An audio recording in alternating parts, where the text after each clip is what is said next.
శ్రీమాత్రే నమః. నమస్తే అండి. ఎలా ఉన్నారండి? అంతా బాగున్నారా? నేను కూడా బాగున్నానండి. మరి మొన్న ఈ కవర్ మీద తాటసాప పీయడం చూపించాను కదా మీకు. చక్కగా 3 పూతలు వేసానండి. మరి అంతకన్నా వేయడానికి ఎండ సహకరించలేదు నాకు. మరి తాటిపళ్ళు వస్తున్నాయి కదా, మరి ఇలా చేసి పూర్వం ఉంచుకునేవారు. అప్పుడప్పుడు ఏమన్నా అడిగితే పిల్లలకు కొంచెం కొంచెం ముక్కలు పెట్టేవారు. చుట్టాలకి ఎవరికన్నా కొంచెం కొంచెం ఒకరికొకరు పంపించుకునేవారు. అలాగే వీటితో తాటిగారులు వేసుకునేవారు. మరి పూర్వం ఇలా చేసుకుని అలా చేసి మీకు నేను చూపించాలని వేసానండి చక్కగా కవర్ మీద. వేసిన రోజు బాగానే ఎండింది. మర్నాడైతే వర్షం, మళ్ళీ వేయడానికి లేదు. 3వ రోజు వేసాను కానీ వర్షం ఎండ అలాగా అదేదో ఎండిందంటే ఇంకొకసారి వేసాను. ఇబ్బందిగా ఉందని చెప్పి ఇంక 3 పూతలతోటే ఆపేసాను అన్నమాట. లేదంటే మనం ఓపిక ఎంత దలసరన్నా వేసుకోవచ్చు. ఎండ సహకరించాలి. మరి వర్షాలు పడుతూ ఉంటాయి కదా, మధ్య మధ్యలో తాడసాప ఎండలో అంటారనమాట. ఒక 6 రోజులు గట్టిగా ఎండలు వస్తాయి, మళ్ళీ వర్షాలు పడతాయి.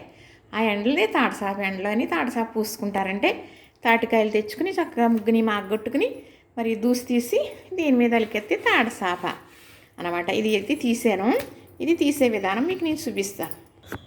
ఇది చక్కగా లాగేసానండి. అంటే నెయ్యి రాసాను కదా నేను, ఈ కవర్కి నెయ్యి రాసాను. దానివల్ల చక్కగా వచ్చేసింది. ఇదిగో చూసారా ఎంత బాగుందో అనుకుంటున్నారా? ఇలా వచ్చేసిందంటే ఇప్పుడు ఇది మళ్ళీ రేపు పొద్దుట కూడా మళ్ళీ ఎండలో వేస్తారండి. బాగా గట్టిగా ఎండుతుంది అన్నమాట. చక్కగా ఇదిగో చూసారా, ఇలా తీసేయడమే. ఇది మైకా కవరే కాబట్టి బాగానే వచ్చేస్తుంది. కాకపోతే కొంచెం మనం వెన్న నెయ్యి కూడా రాసానండి.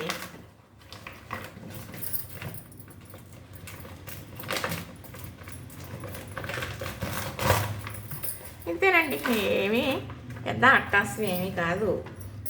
ఏదైనా చేస్తే సులువు, సోతే దూరం అంటాను కానీ ఇలా చేస్తున్న వాళ్ళు చెయ్యారండి. అందరూ చేయలేరండి.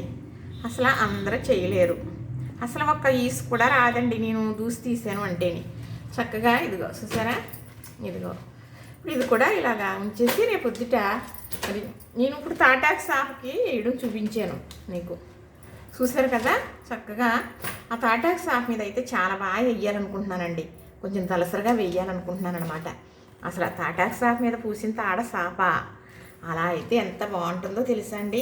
ఇలా కవర్ మీద కొత్తే బాగోదా అనుకోకండి. ఇది కూడా ఈజీగా వచ్చేస్తుంది. ఇప్పుడు సులువు మార్గం ఇదండి. పూర్వం అయితే తాటాకుదే. చక్కగా చూసారా, అంటే ఇలా దండం మీద వేస్తున్నాం. అక్కడ సాయంకాలం తీసేసి ఒక తాడు ఉంటే వర్షం పడని చోట వేస్తున్నాం. అందుకు మధ్యలోకి ఇలా గీత వచ్చేసింది. సరే ఎలాగన్నా మనం కట్ చేస్తాం కదా, ఇంతేనండి. చూసారా మరి, ఇది ఇంకొంచెం దలసరి అయితే ఇంకా చూడటానికి బాగుంటుంది అన్నమాట. ఇంతేనండి. ఇది సంవత్సరం పాటు మనకి నిలవ ఉంటుంది చక్కగా. ఇప్పుడు మరి ఇదివరకు అయితే కుండల్లో పెట్టుకుని తాసుకునేవారు. కూడా మనకు భగవంతుడు ఫ్రిడ్జ్లో అనే సౌకర్యం కొంచెం ఇచ్చాడు కదా, అన్నిటికీ కాకుండా కొన్నిటికి. చక్కగా అందులో పెట్టుకున్నాం అనుకోండి. అలా మొన్న అన్నయ్య గారు అమ్మాయి తెచ్చిచ్చింది అంత ముందు సంవత్సరం, మొన్న సంవత్సరం కాకుండా అది మొన్నటి వరకు కూడా ఉందండి. గ్యాస్ వచ్చినప్పుడల్లా కొంచెం కొంచెం ముక్క తినేదాన్ని. మరి ఆయుర్వేదం కొట్లో మరి మెడిసిన్ లాగా అమ్ముతున్నారంట. మా వారు కొనుక్కోవటం ఎందుకు అమ్ముతున్నారంట. సరదాగా చెయ్యి అంటారనమాట. అంటే చేశానండి. మరి భగవంతుడు ఓపిక ఉండాలి కానీ ఇలాంటివి చెయ్యాలంటే కొంచెం ఓపిక ఉండాలండి. మరి తప్పదో. చూసారా మరి, అంటే తియ్యటి పళ్ళు ఎంచుకుని తీస్తానండి నేను. చూసారా, ఇప్పుడు ఎండలో ఇంకా పెడతాను. అంటే పొద్దుట ఎండలో వేసేస్తాను. వేసేసి అప్పుడు భద్రపరుస్తాను అనమాట. మరి అయితే సాప్ మీద వేస్తున్నాను కదా, చక్కగా అది ఎంత బాగా వస్తుందో చూద్దాం. మరి మీకు చూపిస్తాను. చూపించేనే కానీ ఇలా పూర్వం చేసుకునేవారని తెలియదు కదా. అందుకు నాకేదో లాభం కోసం మీరందరూ లైకులు కొట్టేయాలనో లేకపోతే సబ్స్క్రైబ్ అయిపోవాలనో మీరు నన్ను మెచ్చేసుకోవాలనో ఏమీ కాదండి. పూర్వం ఇలా చేసుకునేవారు సుమా అని మీకు చెప్పాలని ఒక అభిలాష, అంతేనండి. చూసారా మరి, ఇంతేనండి. చూసారు కదా, నచ్చింది కదా. అంటే ఇంకా పెంకులాగా ఎండిపోతే మనకి నిల్వ అనేది ఉంటుంది అనమాట. తాడసాప అయితే రెడీ చేసేసానండి. కానీ చేసింది, కష్టపడి చేసింది చూసేటప్పటికి ఆనందమే ఆనందం అండి. ఆనందం, సంతోషమే సంతోషం. నిజంగా చేసిన వాడికి కష్టం విలువ తెలుస్తుంది కదా, అదనమాట. ఇంతేనండి, ఏమంతా పెద్ద పని కాదు. చక్కగా తాటిపళ్ళు దొరికి చేసుకోవాలి అన్నవాళ్ళు ఉన్నారనుకోండి, మీరు ఇడ్లీ రవ్వ తెచ్చుకుంటారు కదా బ్యాగు, ఇలాంటి బ్యాగ్ మాత్రం కాటన్ది కాకుండా. మరి లేదంటే నాకైతే బ్రౌన్ డ్రెస్ తీసుకొస్తారండి.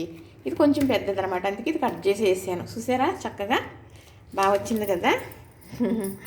అంతేనండి, ఇలాగా ఎంత బాగుందో కదండి ఇలా చూడటానికి. చూసారు కదా, నచ్చింది కదా, లైక్ చేయండి, షేర్ చేయండి, సబ్స్క్రైబ్ కూడా చేసేయండి.